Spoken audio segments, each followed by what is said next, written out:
Oh, snap! NBA TV presents NB90's. It's the NBA. Like he bought airspace. It went with the flow of Jordan. Back in the day. Don't ever underestimate the heart of a champion. In the decade when the shorts got longer, the players soared higher. Elevates and throws it down. And the game went global. We've got all the players. The things he was doing, like, man, we never seen this before. And the looks. My Detroit players. The 90s were bad for clothes, we know this. And rivalries that were off the hook. 37 points in like 15 seconds. So chill on out. We're keeping it really real. My general idea was to dunk on everybody. Right here on NB90's. In 1995, the league expanded to Toronto and Vancouver. In Canada, the NBA was off the charts because the kids loved the uniforms. The mascots were off the chain. Vancouver may be one of the most beautiful cities for sightseers, but watching the play of the brand new Grizzlies was often unbearable. I love Vancouver. I love the people. And we were just really bad. It's just been an awful, awful night. That's terrible. The losing may have frustrated the players, but the fans were too polite to complain, or maybe just too tired. I think they lost all their energy yelling for the hockey teams. And you kind of could feel it as you're playing in Vancouver. They're like they're witnessing an experiment or something. Yeah, the experiment only lasted 6 years as the Grizzlies eventually migrated south. You know that old saying when you think about the good old days? That's exactly how I remember my life. So I don't remember a lot about the Vancouver Grizzlies because those weren't the good old days. But up in Toronto, there was a different feeling in the crisp Canadian air. And it all started with the Raptors' first ever draft choice who had an inside track to inside stuff. He's the #1 pick of Toronto. Great shooter. Great player, exciting player. Stoudemire pulls up with the jump shot and buries it. And thus the beginning of my main man Stoudemire. It's almost to the point where his name was Main Man Stoudemire rather than, what was his name? Oh man, do that again. I didn't even know his name because it's Main Man Stoudemire. I knew there was something I liked about that Damon Stoudemire. He's my favorite player in the NBA and will be on the show every single week. My man, Damon Stoudemire, makes a tasty dish. His name was Damon Stoudemire, but to me it was Main Man Stoudemire because that's all I ever called him. Damon! Main Man. That's what it was. But determining who was a main man was hardly an exact science. We always wanted to watch. We wanted to see who his main man was this week. Who is your main man? Well, see, there's a difference. See, there's a main man and there's a main man. That was the fun part because everybody was Ahmad's main man. Because you're my main man. See? Main man.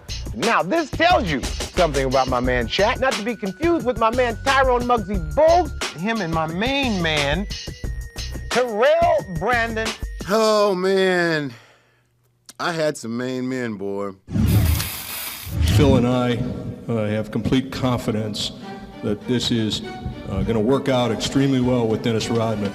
By the middle of the decade, the Chicago Bulls had gone through a 2-year title drought, but things started to change when they hooked the worm. One of the biggest coups in basketball during that time was Dennis Rodman being brought to Chicago.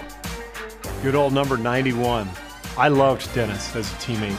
Cisco from Drew Hill. He obviously loves attention, but the man knew how to play. There's Dennis again. He is something to watch. He doesn't even have to score a basket to turn a game around. He's not the type of guy that you want to play against, but he's often the type of guy that you want to play with. That's what Dennis does. He does it better than anybody in the league. There's the worm doing his usual. Will battle you tooth and nail and get you upset while he's doing it. Say things to you, blow in your ear, look at you, maybe a little bit childish and funny at times.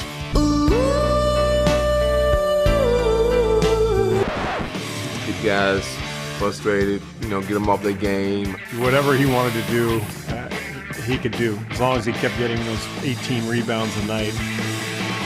Don't forget to hit us up on Twitter, #NB90's. Get with the program. Welcome back to NB90's. At the 96 Slam Dunk Contest, Brent Barry brought game and a cool name. Dr. J, Air Jordan, what Barry? What's your nickname now? They call me Bones on the team, so I just stick with that. Bones. Bones Barry. First of all, Barry had a great hair day on that particular night. Like, it was made for the dunk contest. Like, when he ran, it was just kind of moving with him. Now that had a little flavor to it. Was so confident, didn't even take off his warm-up jacket. He told me he forgot to take off his jacket. Yo, you're doing it in front of legends. Take your jacket off, man. He's going to bring out the free throw line. In the first round, he's bringing it out. But you know what? You have to love it because it's still a tremendous lead. I like this. That was cool. I give him respect because he said, you know what, I'm gonna do my best, most difficult dunk early. I'm just gonna do it right away so you guys see what I'm doing. You can see the players in the background, which is always one of the most fun parts of the dunk contest, seeing their reaction. I don't know how he got that because his brother couldn't jump and Rick Barry shot underhand free throws. So how is this happening? Like, what backyard are you hanging out in? In Chicago, Bulls fans were treated to some tasty dishes from Tony Kukoc. He was a fantastic player. Called him the waiter because he served everybody. He was one of those guys, when you look at him, he looked very unassuming. And then when you get on the court, he had all these skills. He could shoot the three, he could put it on the court, he could pass. He was what we call the Euro magic. No-look passes, dribble, shoot, drive. Just kill it. 1 second, that's got a chance. Tony with a big three. The Croatian sensation. One of the most talented, not just international players, one of the most talented guys that we've seen at that size.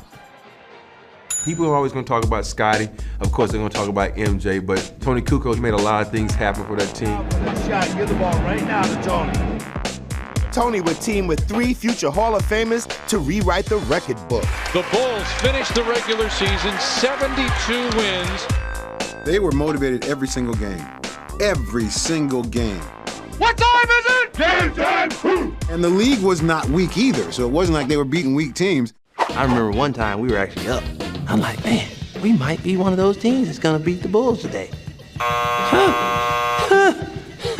Man, was I wrong. You know, it's the funniest thing. You never be in awe while you playing them, but when you sit back and you watch, you're like, wow, did they just do that? And the Bulls have been superb.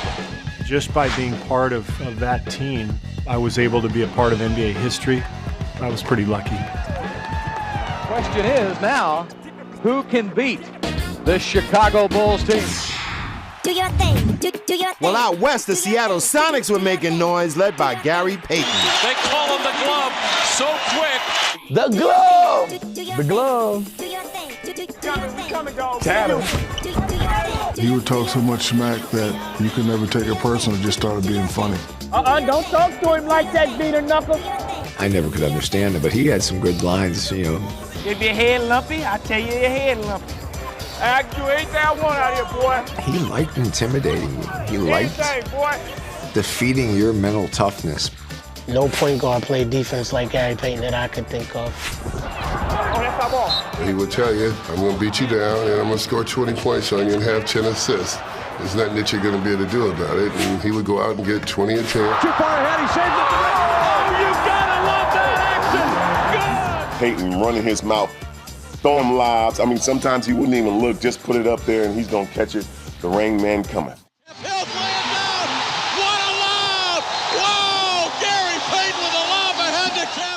Sean Kemp. The Rain Man. Wow. Sean Kemp, Rain Boy. He was just a teen, yet he was in the NBA. He's just a child. He's a man. This was a grown man when we were teenagers. He's a man-child. He had a full goatee. He was like 17, 18 years old. And he came, and he grew, and he fed on the rain. Oh, sweet